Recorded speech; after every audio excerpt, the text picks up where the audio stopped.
அண்மை செய்தி.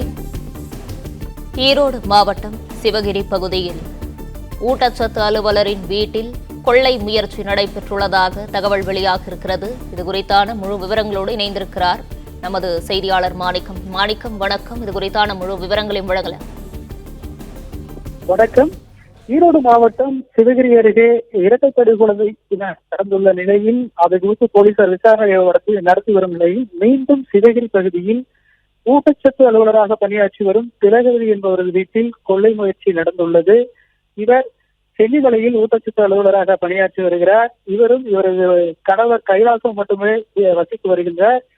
இவர் வீட்டில் இல்லாத போது இவரது வீட்டிற்குள் நுழைந்த கொள்ளையர்கள் வீட்டின் பூட்டை உடைத்து உள்ளே சென்று பார்த்துள்ளனர்.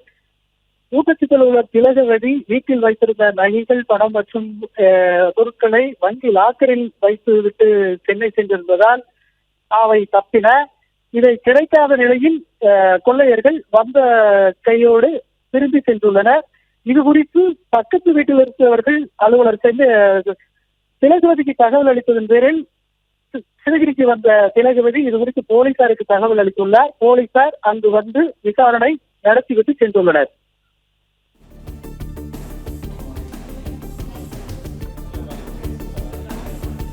விவரங்களுக்கு நன்றி மாணிக்கம். பிளே ஸ்டோர் மற்றும் ஆப் ஸ்டோரில் இருந்து பாலிமர் செயலியை QR கோடு மூலம் பதிவிறக்கம் செய்யுங்கள். செய்திகளை உடனுக்குடன் பெறுங்கள்.